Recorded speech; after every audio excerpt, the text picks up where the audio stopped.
We could come with a grand pedigree, have our chauffeur drop us off at the venue in the roller, wear bespoke Brioni suits, sporting a sense of timepiece, and all the other accoutrements of power and position. But on that podium, baby, you are on your own. You rise or fall on what you are in reality and how skilled and professional you are. Japan is a great hiding place for the nondescript, unremarkable and mediocre. If you are older, have a senior title, entered the company earlier, went to the right university and are male.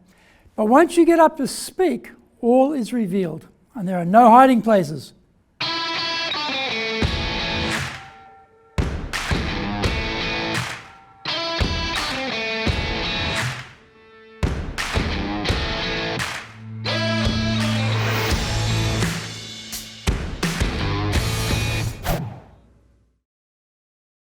Welcome back. This weekly edition every Monday of the Cutting Edge Japan Business Show. I'm your host, Dr. Greg Story, your corporate coaching and training guy, president of Dale Carnegie Training Japan and best-selling author of Japan Sales Mastery and my new bestseller, Japan Business Mastery. We are bringing this show to you from our High Performance Center in Akasaka, in Minato-ku, the business center of Tokyo. Why the cutting edge? In this show, we are looking at the critical areas for success in business in Japan. We want to help advance everyone's thinking. So we can be at the forefront, the cutting edge on how to flourish here in this market. Before we get into this week's topic, here is what caught my attention lately. The number of 7-Eleven convenience stores dropped by 24 in September, marking the first fall in 5 years. The parent company, 7&i Holdings, said it would close 1,000 unprofitable outlets and eliminate 3,000 jobs. 5 Seibu and Sogo department stores will close, and they are considering doing the same for 33 Yokado general merchandise stores. Ministop, another convenience store operator, is experimenting with shortened hours to relieve the strain on franchisees having to operate 24 hours a day when staff are so hard to find. In other news, in Japan found in their survey of Japanese workplaces that 82% of men and women over the age of 35 said they had experienced power harassment. 66%, this came in the form of psychological attacks such as insults, threats, and being yelled at in public. 45% said it came in the form of excessive work demands. Finally, consumer sentiment in Japan weakened for the 12th straight month in a row in September, hitting the lowest since the survey began in April 2013, according to the Cabinet Office survey. The Cabinet Office maintained its basic assessment that consumer sentiment was weakening.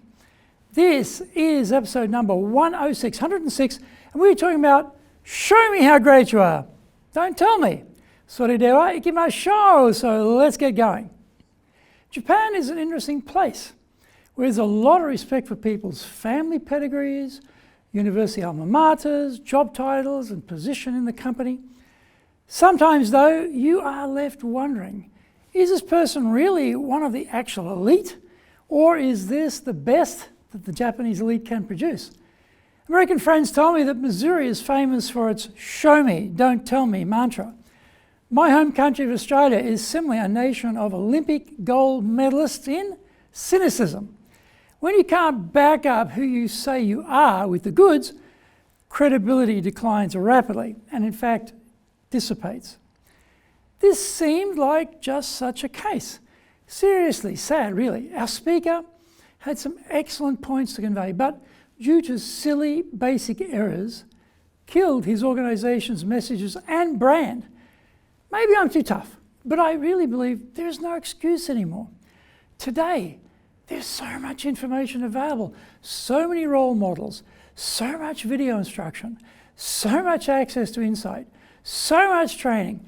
You really have to wonder how some organisations can do such a poor job selecting who they send forth to represent them.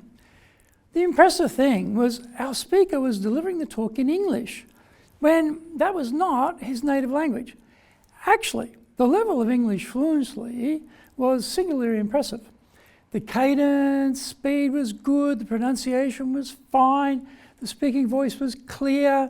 He came with a grand resume, part of the elite of the land, a well-educated, international, urbane, sophisticated senior guy. This was game, set and match to be a triumph of positive messaging and salesmanship. It was a fizzer. I approached him after it was all over. Being the eternal Aussie optimist from the land of vast sweeping horizons, brilliant blue skies and wonderful sunshine, I thought our speaker would benefit from a bit of friendly, helpful, positive feedback on how he could help his organisation to do better. He wasn't buying any of that and asked me for one example. Clearly, he believed his talk went down a treat with the crowd. A group, by the way, full of long-term Japanophiles and enthusiastic boosters for things Japanese. He was, in fact, preaching to the choir in audience terms, but even then, his messaging went astray. I asked for the first slide to be brought back up. A confusing coat of many, many colours, seriously impenetrable, dense with data, totally impervious to easy understanding, a rolling, florid mess, in other words. They were all like this. Data was simply killing key messages. When I suggested the slides were perhaps attempting to put a bit too much on the screen at the one time, he said I was looking at the pruned and cleaned up version. He had taken the organisation's standard slide deck, pared it back. Pared it back, really? I was incredulous. Well, it was still risible and ridiculous. The other issue was the delivery. Mysteriously, our speaker chose to stand right in front of the monitor and read to us what was on the screen while having his back to the audience for most of the presentation. Fortunately, he was handsome, urbane, charming, international, and articulate. He had all the natural flair and advantages to carry the room to his way of thinking. Unfortunately, he failed completely. Why was that? Find out more when we come back from the break. If you want to become a fully competent and confident presenter, then do the High Impact Presentations course. We are all being judged when we speak, be it in the internal team meeting or in a public environment, be it the big bosses, clients, or an industry audience. Everyone is evaluating us. Don't blow it. Get the best training on the planet. Do the High Impact Presentations course now in either Japanese or English. Are you doing business with Japan? Do you really know how things work? Japan Business Mastery provides the answers. Do you have the right networks and know how to create them? Do you know how to get on the same wavelength with Japanese buyers? Do you know what being trustworthy looks like from the Japanese perspective? Japan Business Mastery is based on more than 30 years' experience in Japan and will become your go-to guide. Want to succeed in Japan? Buy Japan Business Mastery now. Welcome back. What could our erstwhile hero have done? He made a fundamental miscalculation. He allowed the slide deck to become the centerpiece of the presentation instead of making his messages the key. Here lies a mighty lesson for all of us. We should all carefully cull our ideas and distill down to the only most powerful and important elements of our talk. We should present only one idea per slide, restrict the color palette to 2 colors for contrast, and try to keep it Zen-like simple. Here's Dr. Story's iron rule for slides. If our audience cannot grasp the point of any slide within 2 seconds, then it needs more paring back. Graphs are great visual prompts, and the temptation is to use them as unassailable evidence. This usually means trying to pack the graph slide with as much information as possible, showing long periods of comparison and multiple data points for edification, usually anointed with microscopic fonts. Instead, think of them like screen wallpaper. They form a visual background. We can go and get another slide showing a turning point in splendid isolation for clarity, or we can have an overlay pop up with a key number emphasized in very large font. In this way, we can cut through all the clutter and draw out the critical proof we want our audience to buy. Trying to pack it all in one screen is a formula for presentation suicide and personal brand demolition. We also need to learn some very basic logistics about presenting. Despite how the organisers have set up the space, move things around if possible to give yourself the best shot to present as a professional. Try to stand on the audience left of the screen. We read from left to right, so we want them to look at our face first and then read the screen.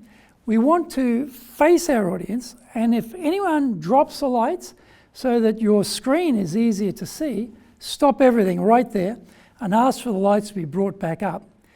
We need the lights on in order that we can see our audience. We can then gauge if they are with us or resisting our messages. They can see us too, and we can use our gestures and facial expressions and body language to back up the words we are saying. Changing the slides and the delivery would have made the speaker's messages clearer, more attractive. None of the things I have suggested to him are complex or difficult. Why then are we still assailed with unprofessional presentations from smart people? He remained resistant, stubborn, unaware. He is part of the Japanese elite, after all. But regardless of that dispensation, he still didn't get it. So I saw him riding off into the sunset on his quixotic quest to convert others to his organization's point of view. I pondered, good luck with that one, buddy.